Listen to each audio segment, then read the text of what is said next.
Uuwi na ako, baliwalang sabi ni Bella kay Edward at akmang hahakbang nang hawakan nito ang isang braso niya. No, dito ka mag-ingay ng mag-ingay. Gusto kong punuin mo ng mga ungol mo ang bawat sulok ng silid na ito. Galit na sabi nito at mabilis siyang naisandal sa pader. Edward, ano ba? Uuwi na ako. Pakiusap niya rito. Pero mabilis nitong nahalikan ang leeg niya. Habang hawak-hawak naman ito ang magkabilang mga kamay niya. Sa tuwing naaalala kong may iba pang lalaking nakakita at nakatikim sa katawan mo, gusto kong pumatay, Bella. Humihingal ito sa galit. Kita niya ang nagbabagang tingin nito sa kanya. Mabilis nitong naitaas ang t-shirt na suot niya at mabilis na nahalikan ang nasa loob niyon. Akin lang dapat ito pero tangina, hindi ka pa nakontento at nagpabuntis ka pa sa iba. At mabilis siya nitong ibinalibag sa may kama. Pero nagulat siya nang makita ang mga luha ni Edward sa mga mata. Please Edward, hindi totoo yan. Hindi ako nagpabuntis sa iba. Maniwala ka, anak mo si Jayward. Marahang sabi niya at dahan-dahang lumapit dito. Otomatikong kumilos ang isang palad niya para punasan ang mga luha sa mga mata nito. Maniwala ka sa akin, Edward. Hindi kita niloko. Hindi nagsalita si Edward pero kita niyang parang lumambot ang mga mata nito. Mabilis namang hinawakan ni Edward ang magkabila niyang mga pisngi at pinagdikit ang mga noo nilang dalawa. Gustong gusto kong maniwala sa iyo, Bella, but my mind betrays my heart.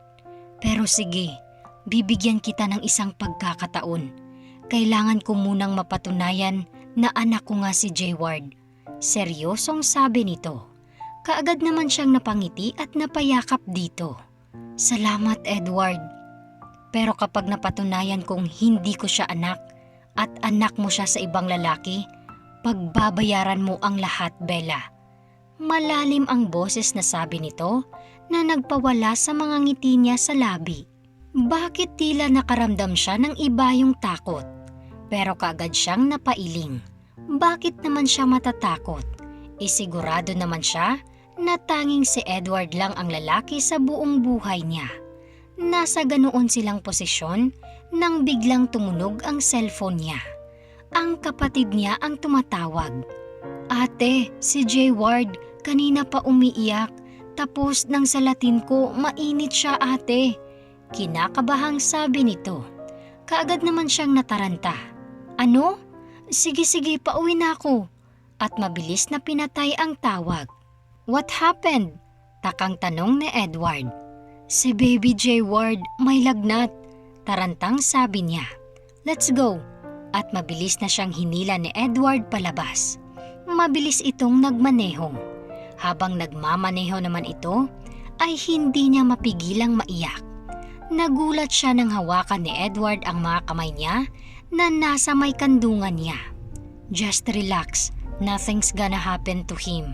Seryosong sabi nito sa kanya. Bakit tila hinaplos ang puso niya sa sinabi nito? Kahit alam niyang galit pa rin ito sa kanya. Nang makarating sa apartment, ay mabilis ang mga kilos niya. Edward, salamat sa paghatid.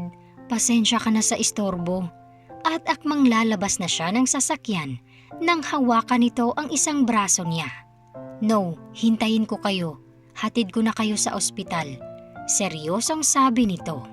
Kaagad naman nanlaki ang mga mata niya. Pero hindi na siya tumutol. Gabi na. At isa pa, mahirap ang taxi sa lugar nila dahil kailangan mo pang maglakad ng malayo. Umuulan pa naman. Nang makapasok, ay kaagad niyang kinuha ang anak niya mula kay Marie. Marie, dito ka na muna ha. Tatawagan kita kapag may kailangan akong ipakuha sa ospital. Bilin niya sa kapatid at kinuha na ang bag ng anak.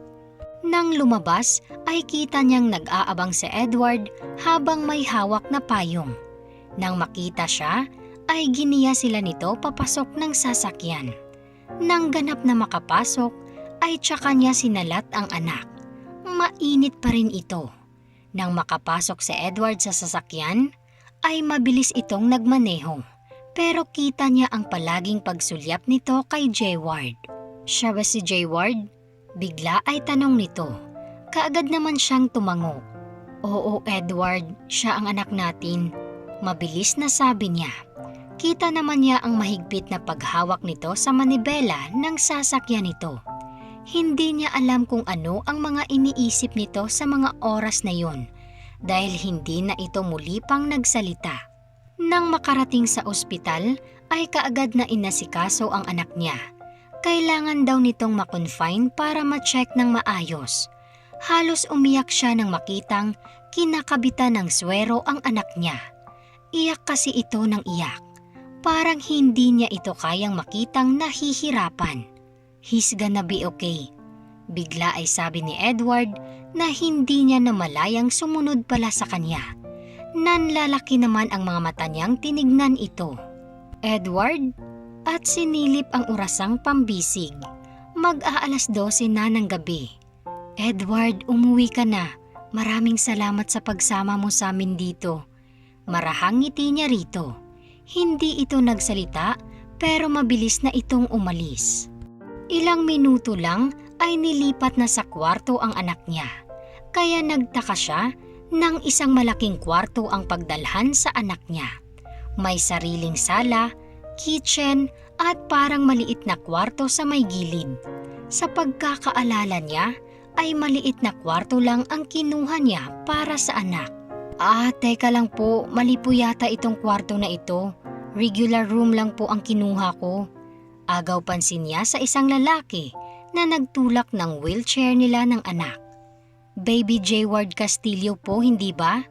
Tanong ng lalaki. Kaagad naman siyang tumango. Tama naman po ma'am, pinalitan po ng asawa niyo kanina sa baba yung kwarto. Sige po, alis na ako. May nurse station po riyan. Punta na lang po kayo kapag may kailangan kayo. At mabilis na itong nagpaalam. Nang mailapag niya ang anak sa may kama, ay mahimbing na ang tulog nito. Bahagya pang namamaga ang mga mata nito mula sa pagkakaiyak kanina. Nang biglang bumukas ang pintuan at niluwa nito si Edward. Akala niya ay umalis na ito. Kumusta na siya? Biglang tanong nito sa kanya. Mainit pa rin pero nakatulog na siya. Siya nga pala Edward, ikaw ba ang kumuha ng kwartong ito? Mabilis naman itong tumango. Pasensya na pero hindi ko kayang bayaran ang ganito kalaki at kamahal na kwarto. Magpapalipat na lang kami. Nag-aalalang sabi niya. Are you kidding me, Bella? Kita ang inis sa mukha nito. Dadalhin mo sa maliit na kwarto ang anak ko? Bakit parang nasa alapaap siya nang banggitin nito ang salitang anak ko? Tila nabasa nito ang nasa isip niya. Since I gave you a chance, aakuin ko muna si Jayward na parang akin. And since we are already here, magpapagawa na rin ako ng DNA test. Aakuin na parang iyo? Edward, ilang beses ko bang dapat sabihin sa'yo na anak mo si Jayward? Medyo mataas na boses na sagot niya. Remember Bella, kailangan mo munang patunayan sa akin na anak ko nga siya. Or else, kapag nalaman kong pinapaikot mo lang ako, I promised I will make your life miserable. Matigas na sabi nito at mabilis na itong lumabas ng kwarto. Nang hihinang napaupo naman siya sa may couch na naroroon. Bakit ba binubundol siya ng kaba sa mga sinasabi nito? Buong magdamag ay binantayan niya ang anak niya. Hindi na muling bumalik si Edward. Marahil ay umuwi na ito sa totoong pamilya nito. Kinabukasan ay pinapunta niya ang kapatid dito sa ospital. Mabilis na rin niyang tinawagan si Brian para sabihin na magli-leave muna siya dahil kailangan niyang bantayan ang anak niya sa ospital. Pero hindi naman ito sumasagot, kaya tinext na lamang niya ito. Ilang minuto lang ay tumunog ang cellphone niya. It's John. Oo nga pala. Nakalimutan na niya itong tawagan dahil sa dami ng nangyari kagabi. Hello, John? Thanks God. Kumusta? Anong nangyari? Mabilis na sagot nito. Jan, pasensya kung hindi na kita natawagan ha. Bigla kasi namin sinugod si Jayward dito sa ospital at... Ha? Is he okay? Saang ospital? Pupuntahan kita riyan. Dinig niya ang pag-aalala sa boses nito. Matapos sabihin kung nasaan sila, ay mabilis na rin itong nagpaalam. Dadaan lang daw ito sa opisina at pagkatapos ay pupunta na rito sa may ospital. Kinausap sila ng nurse na mamaya ay darating na rin ang doktor ni Edward para kausapin siya. Nang dumating si Jan, ay napakadami nitong dala-dala. May dala rin itong mga balloons. Nang mapadako ang tingin nito kay Jayward, ay mabilis na napangiti si Jan at nakalapit dito. "Hello baby!" Ngiti nito habang hawak ang isang kamay ng anak niya. Nakangiti naman ang anak niya kay Jan. "I am your Tito Jan. Is your Tito handsome, that is why you are smiling ha?" Ngiti pa nito na lalong nagpangiti sa anak niya. Masigla naman ang anak niya kanina pagkagising nito na siyang ipinagpasalamat niya. "Marie, bantayan mo muna si Jayward ha. May pag-uusapan lang kami sa may kusina ni Jan." Paalam niya sa kapatid. Mabilis naman siyang sinundan ni Jan sa may kusina. "Your son is so handsome and adorable." Ngiting baling ni Jan sa kanya. "Salamat Jan." Ngiti niya rin dito at umupo sa may upuan na naroroon. "By the way, what happened last night?" Seryosong tanong nito sa kanya. Tumabi ito sa kanya sa pagkakaupo. Malungkot siyang napailing. Hindi siya naniniwalang anak niya si Jayward. Mapait na ngiti niya. "Seriously? Damn that bastard. I'm gonna punch him to death." At mabilis na tumayo pero pinigilan niya ito. At mabilis na nahila pabalik mula sa pagkakaupo. "Jan, hindi pa nga magaling yung mga sugat mo tapos dadagdagan mo na naman." Nakangusong sabi niya. "What? Ang ibig mo bang sabihin ay si Edward ang bubugbog sa akin? No way. Hinayaan ko lang siyang bugbugin ako dahil alam kong galit siya sa akin. Dahil inaako ko noon ang anak niya." "Jan, hayaan mo na. Sinabi naman niya na magpapa-DNA siya para mapatunayan bago niya tanggapin si Jayward." Mapait na sabi niya. "That bastard asshole. Ganoon ba kababa ang tingin niya sa'yo? Siya nga ang nanloko noon kay Bianca dahil ginamit ka niya." Galit na sabi nito na ikinatigil niya. Mabilis naman itong nahawakan ang magkabilang mga pisngi niya. "I'm sorry Bella. Naiinis lang talaga ako kay Edward at nakuha niya pang magpa-DNA test." Kasabay ng pag-iling niya ay ang pagtulo ng mga luha niya. "Tama ka naman dyan. Pumayag akong magpagamit sa kanya kahit na alam ko na may girlfriend na siya. Kaya ayoko naman na sanang manggulo pa dyan." At mabilis na nagpatakan ang luha sa mga mata niya.